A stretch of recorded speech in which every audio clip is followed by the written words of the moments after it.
sana tempat lahir beta, dibuang, dibesarkan bunda, tempat berlindung di hari tua, sampai akhir menutup mata.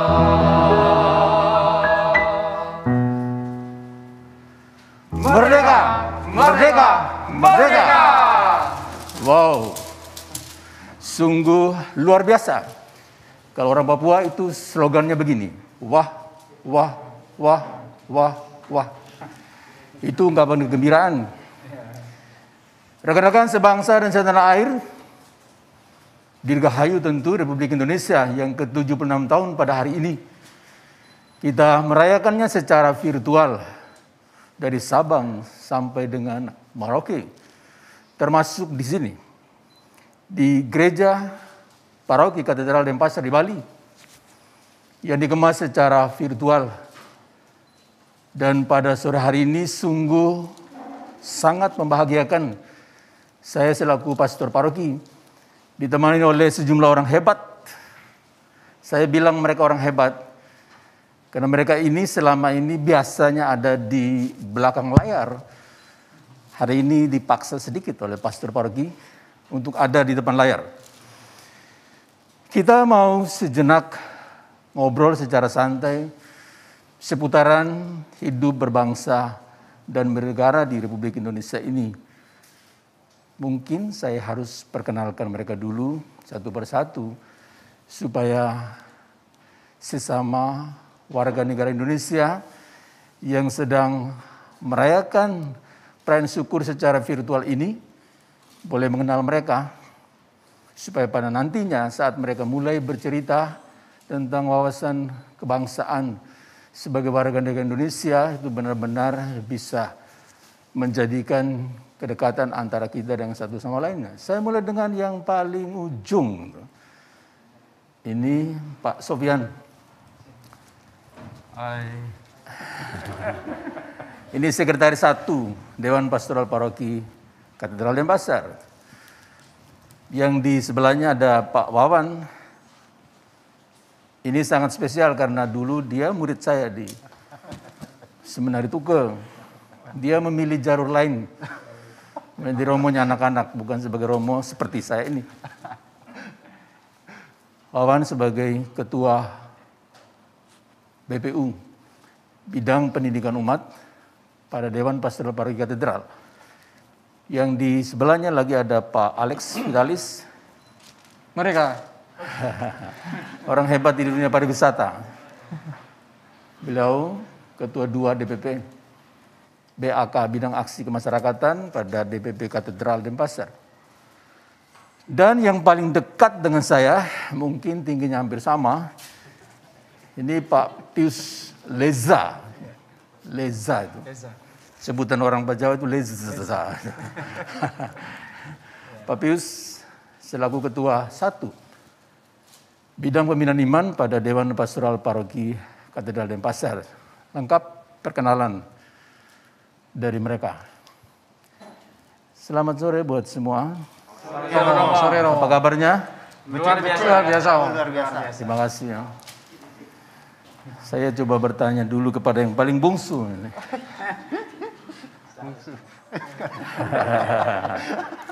Ini kalau OMK memanggilnya dengan sebutan Beli Wawan. Mas Wawan. Coba Wawan. Apakah masih ingat pertama kali mengikuti upacara bendera pada perayaan 17 Agustus? Baik, Romo, kalau bicara tentang upacara bendera, saya paling ingat waktu saya masuk sekolah dasar. Sekolah dasar itu sebenarnya upacara bendera itu pertama kali bikin saya trauma. Karena saya selalu pasti pingsan, Romo, kalau upacara bendera, karena nggak kuat berdiri lama-lama. Tapi setelah lama-lama saya lihat teman-teman kiri kanan mereka kuat ngikutin upacara, jadi saya berusaha kuat juga ngikutin upacara bendera. Apalagi setelah itu masuk saya SD kelas 5, saya jadi pengibar bendera waktu itu. Wow, pas keberangkatan kecil-kecilan ya. Ya, kemudian SMP di seminari pun juga ikut aktivitas kegiatan upacara bendera, Romo. Seperti itu, Romo. Terima kasih untuk kawan. Jadi sempat pingsan. Ada banyak orang mengikuti upacara bendera itu pingsan. Ada dua kemungkinan kalau orang pingsan. Satu lapar. Dua pura-pura pingsan. Baik, kita bergeser ke Pak Alex ya. Pak Alex selaku orang yang bergerak di dunia pariwisata. Apa kata para wisatawan asing tentang Indonesia ini? Menurut mereka Indonesia ini sangat kaya dengan budaya, dengan culture-nya, Romo, dan mereka melihat Indonesia ini, khususnya penduduknya ini ramah, murah senyum, dan Bali sendiri terkenal sebagai the last paradise in the world. Jadi mereka dengan adanya pandemi ini, saya rasa sangat kangen sekali pengen datang ke Bali ya. Jadi semoga segera nanti bisa dibuka bordernya sehingga semua bisa masuk menikmati Indonesia. Terima kasih Pak Alex. Jadi wisatawan asing itu kagum dengan Indonesia karena memiliki beragam kekayaan dari segi alamnya, orangnya ramah. Cuma sekarang ada duka yang sangat panjang. Ya. Kita berdoa bersama dengan seluruh pemirsa, semua rekan-rekan sebangsa dan tanah air supaya COVID ini segera berlalu. Supaya kekaguman wisatawan asing tentang Indonesia itu tidak sekedar kekaguman yang dirindukan, tetapi kekaguman yang dinikmati ketika datang ke Bali ini. Terima kasih Pak Vitalis. Kita pindah ke Pak Pius. Pak Pius apa kabar? Kabar baik, Romo. Sehat Pak Pius? Sehat. Oh, luar Puji biasa. Tuhan. Amin. Wow. Ini pasti disaksikan oleh istri dan anak tercinta di rumah ya. Ya, karena saya juga khawatir apa yang mau ditanyakan ini. Jadi sekedar disampaikan kepada rekan-rekan sebangsa dan setanah air, saya tidak pernah menyampaikan kepada mereka apa yang akan saya tanyakan. Iya. Ini benar-benar asli, jadi kelihatan agak grogi atau deg-degan ya. Tapi Pak Pius itu kan sehari-harian sebagai guru. Siap. Bagaimana nasionalisme pada peserta didik, khususnya di tingkat SMA, di zaman globalisasi ini, yang boleh dibilang orang lebih suka dibentuk oleh digital daripada oleh tuntunan didikan secara konvensional. Bagaimana? Baik, Romo. Pemirsa sekalian, pertanyaan ini saya bisa saya anggap menyenangkan menjawab karena itu menyangkut bidang saya. Okay. Saya khawatir tadi seperti Wawan kalau tanya saya nggak bisa jawab karena saya tidak ingat bicara bendera. Tapi ketika bicara mengenai peserta didik, saya lebih fokus ke peserta didik yang ada pada sekolah yang saya layani selama ini. Yang pasti nasionalisme anak-anak sesuai dengan visi misi sekolah di SMA Santi Yosef Denpasar, itu kita sangat bangga dengan anak-anak kami. Karena apa? Karena ketika mereka masuk menginjakkan kaki di Santi Yosef, kami mulai mendidik mereka yang pertama bukan pengetahuan, tapi karakter. Karakter apa yang kami tanam kepada anak-anak untuk mencintai bangsa dan negara ini adalah disiplin. Kemudian jujur, kemudian berikut baru terampil, dan terakhir untuk mengajak mereka selama masa sekolah untuk hidup mandiri di penghujung ketika mereka tamat dari sekolah. Jadi sekolah di mana tempat saya mengajar itu sangat-sangat NKRI, sangat-sangat Bhinneka, karena siswa kami berasal dari ujung barat sampai ujung timur, sampai Papua, itu lengkap semua. Sehingga kalau boleh dikatakan sekolah kami adalah sekolah yang sangat multi-culture.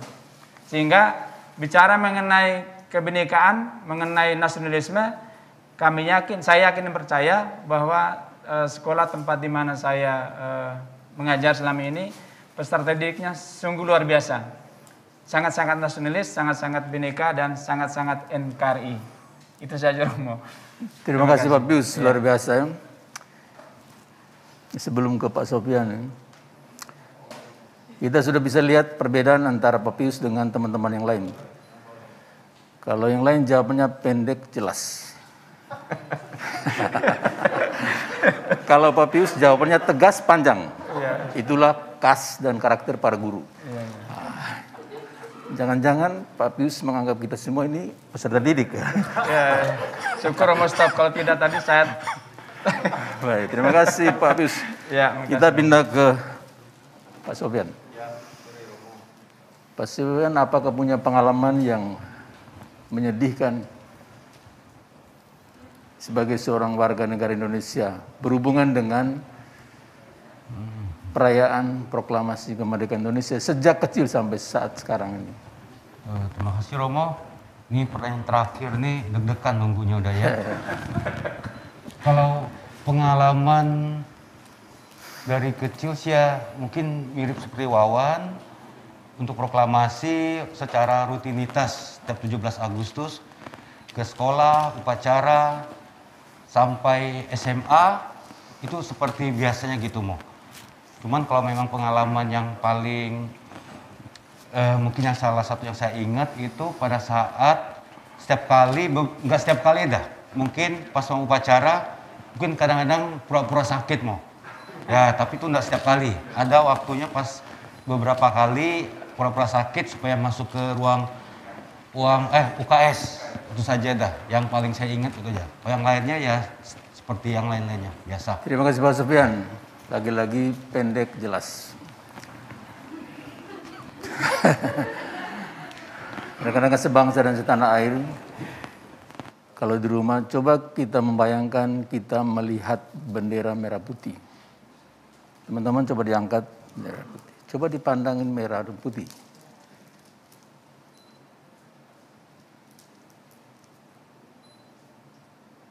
Selesai. Kalau kita menyaksikan ganda putri terbaik Indonesia ketika keluar sebagai juara pertama dan mendapatkan medali emas, menjadi kebanggaan yang sangat luar biasa. Apalagi ketika bendera merah putih dinaikkan. Mereka bernyanyi, mereka menangis. Mungkin mereka terharu, tapi juga bangga. Saya mau cerita sedikit pengalaman saya. Sejak kecil sampai dengan di perguruan tinggi, untuk saya mengikuti perayaan proklamasi kemerdekaan Indonesia itu hal yang biasa.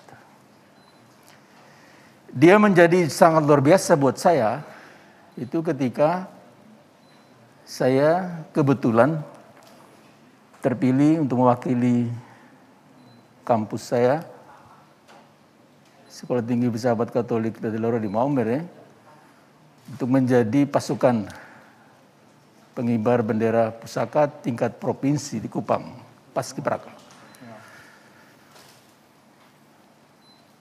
Pada suatu waktu,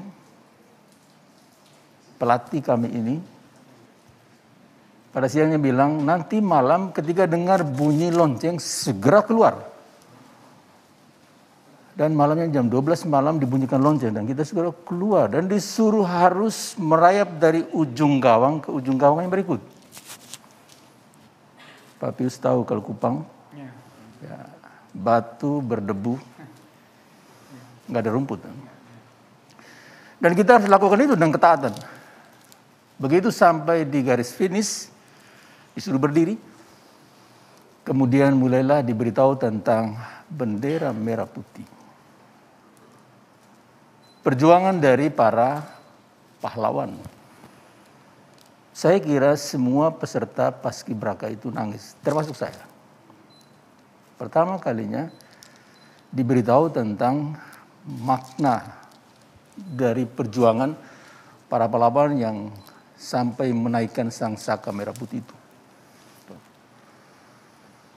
Sejak itu sampai saat ini, pengalaman saya kalau sudah menyebut bendera merah putih itu selalu membalikkan saya kepada situasi itu. Itu pengalamannya. Pada bagian berikutnya, Saya ingin mendapat jawaban dari semua, mulai dari guru dulu ya. Yes. Kita ini kan sedang ada di tengah pandemi COVID-19. Boleh dibilang mulai dari anak-anak sampai dengan opa dan oma itu tidak merdeka. Maksudnya tidak bebas untuk boleh menjalankan aktivitas sehari-hari sesuai dengan apa yang menjadi kebiasaan sebelum pandemi COVID-19. Jadi teman-teman bisa membayangkan, mungkin banyak orang tersiksa, merasa seperti ada di penjara. Banyak orang sedang menunggu kapan ini Presiden Republik Indonesia bilang, sekarang kita hidup normal dan COVID-19 tidak ada lagi. Kira-kira Pak Pius bisa menyampaikan apa harapan kepada anak-anak tertentu, peserta didik dari TK sampai dengan perguruan tinggi, sehubungan dengan memaknai kemerdekaan Republik Indonesia di tengah pandemi COVID-19 ini. Baik, terima kasih Romo. Ya, kepada pemirsa di rumah, mulai dari anak kecil dari TK sampai juga dengan orang dewasa dan opa-oma, khususnya warga katedral. Jadi pandemi ini bukan keinginan kita, pandemi ini bukan rancangan kita, bukan rencana kita, sehingga kita harus takut. Tetapi pandemi ini adalah suatu kenyataan, ya di mana kita harus menahan semua energi kita untuk menahan diri, tidak bisa berbuat atau tidak bisa bergerak sesuka hati. Cara yang paling tepat untuk kita adalah mengikuti arahan pemerintah dengan sabar, karena kalau kata kitab suci semua ada waktunya. Ada waktunya untuk ke sana, ada waktu untuk ke sini, ada waktu untuk tidur, untuk bangun, dan kebetulan di situasi ini ada waktu untuk kita menahan diri kurang lebih selama 2 tahun untuk menahan diri dari pergerakan yang boleh dikatakan bebas. Maka harapan saya untuk mulai dari anak-anak sampai orang dewasa maupun opa-oma, kita harus bersabar. Kalau sesuai iman, maka ada waktunya untuk kita bersabar, dan akan tiba waktunya juga kita bisa bergerak bebas dan merdeka. Ini hanya masalah waktu saja. Mungkin sebentar lagi kita akan mendengarkan pengumuman yang menggembirakan dari pemerintah. Disitulah kita bisa memaknai kemerdekaan itu bukan dalam arti memaknai kemerdekaan dari sisi bahwa kita bebas bergerak, tetapi kita bisa mengeksplorasi diri, kita bisa selama ini yang terkungkung karena situasi, sekarang kita bisa mengekspresikan diri, bisa menciptakan sesuatu keluar dari selama ini yang kita terkungkung. Kita bisa lihat contoh, Romo. Oke, cukup. Oh iya, baik, terima kasih. Guru selalu panjang. Terima kasih. Baik, kita menuju ke Wawan. Wawan ini penanggung jawab masa depan orang muda, khususnya sedang bidangnya di BPU. Apa harapan Wawan untuk orang muda Katolik sehubungan dengan merayakan kemerdekaan di tengah pandemi ini? Ya, baik Romo.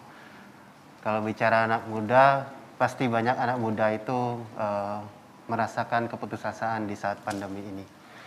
Tapi terbersit dengan rasa kemanusiaan yang muncul dari sejumlah komunitas anak muda yang mampu juga membangkitkan beberapa anak muda untuk aktif bergerak. Kita lihat disinilah kepekaan anak muda yang sangat percaya sekali bahwa rasa kemanusiaan itu harus ditumbuhkan dari kebersamaan mereka. Ada banyak beberapa anak-anak dan komunitas, kalau di Bali mungkin kita lihat juga Banjar-Banjar sudah bikin anak muda-mudinya membagikan nasi-nasi di sepanjang jalan. Begitupun juga kegiatan anak muda kita juga sudah mulai ikut berbaur dengan mereka untuk membagikan sembako sembako gratis walaupun mereka bergabung dengan komunitas-komunitas yang lain. Tapi dari situ mereka sudah punya rasa empati bahwa kalau tidak dari mereka yang bergerak, pasti teman-teman juga tidak akan tahu. Kalau teman-teman, biasa anak muda itu kalau sudah berkumpul, pasti mereka punya pemikiran bersatu untuk kebaikan bersama, seperti itu. Baik kawan, luar biasa. Sekarang jawab 2 kata pendek. Apa ini? Kawan ini kan juga penanggung jawab kerasulan wanita. Apa yang bisa kawan katakan tentang kerasulan wanita di tengah pandemi COVID-19 ini, karena mereka pernah punya kegiatan membagi makanan untuk siapa saja di jalan.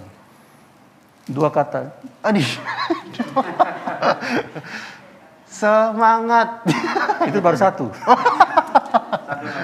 Apa ya?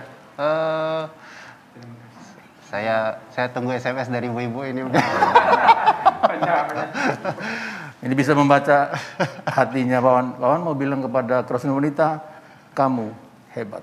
Oh iya, iya saya mau nyampein itu juga Mus. Oh. Ibu-ibu hebat. Baik.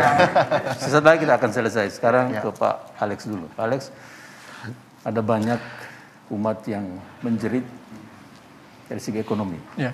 Di tengah pandemi COVID-19 ini, apa yang sudah dibuat oleh gereja dan akan dibuat oleh gereja supaya mereka dimerdekakan dari penderitaan dari segi ekonomi karena dampak dari COVID-19.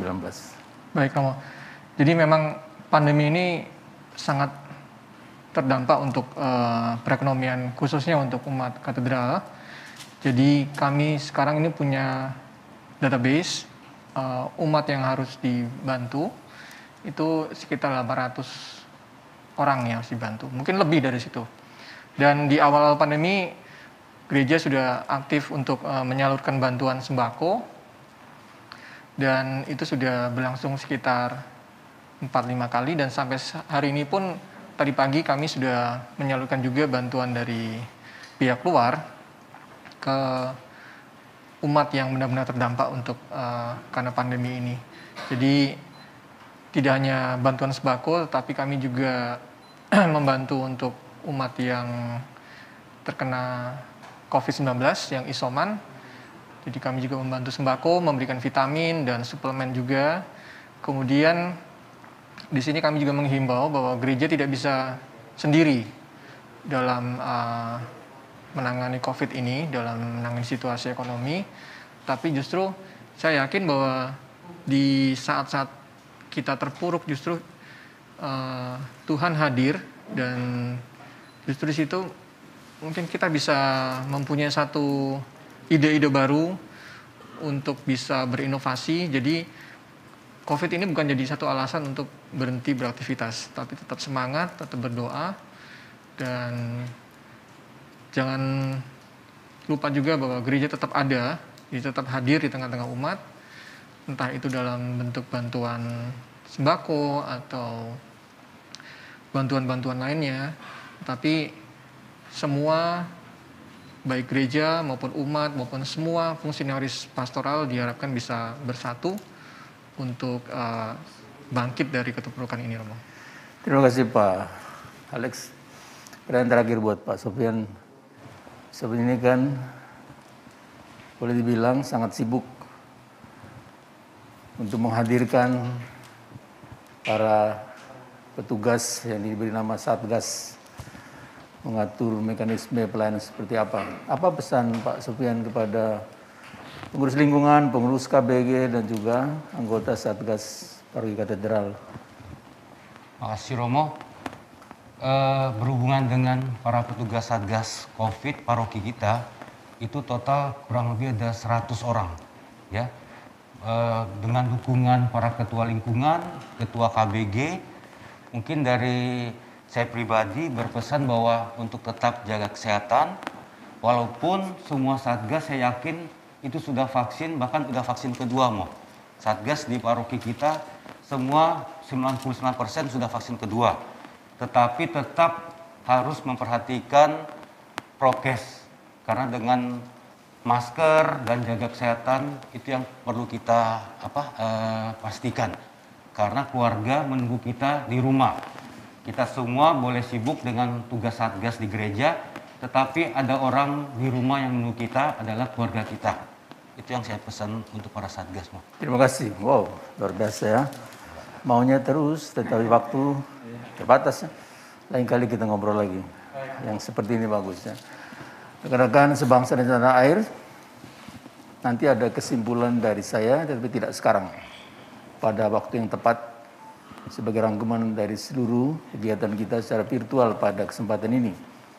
Bagian akhir dari dialog kebangsaan, obrolan santai bersama rekan-rekan dari DPP, saya mengajak kita sekalian, baik yang ada di studio 1, 2, 3, milik Katedral Denpasar, maupun yang ada di rumah, mari kita bernyanyi Pancasila, rumah kita.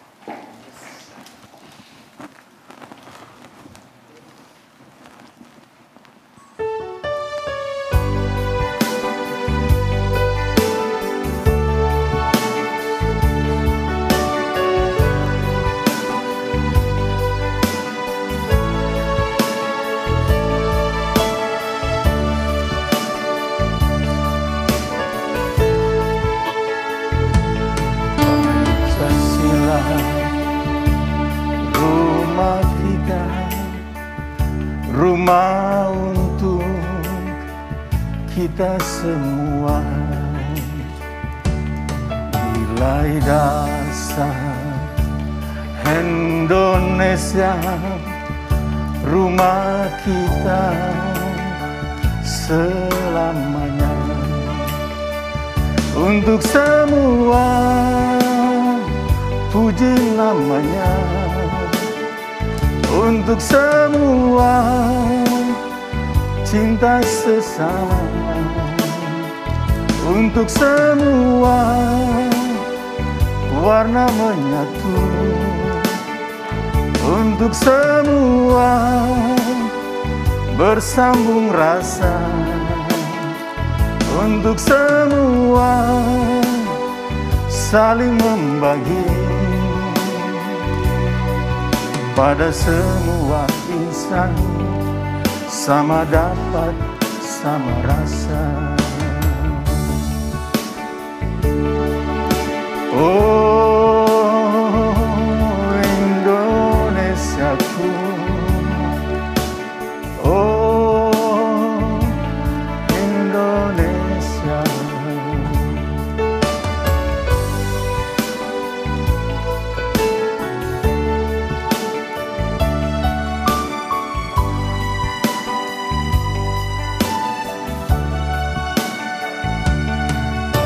Pancasila, rumah kita, rumah selalu. Nilai dasar Indonesia, kita semua, untuk semua.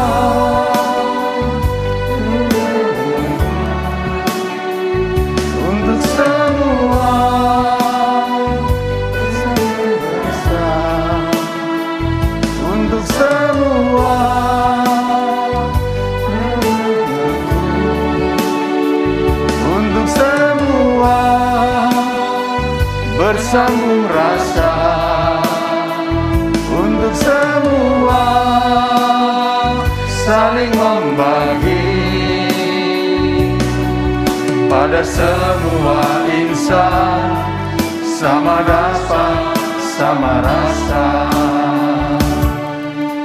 Oh Indonesiaku, oh Indonesia. Pancasila, rumah kita. Pancasila, rumah kita. Pancasila, rumah kita. Dari Gereja Katedral Roh Kudus Denpasar, bersama dengan seluruh umat Katolik yang ada di Gereja Paroki Katedral Denpasar di Bali, kami mengucapkan Dirgahayu Republik Indonesia ke-76. Merdeka! Merdeka! Merdeka! Iya.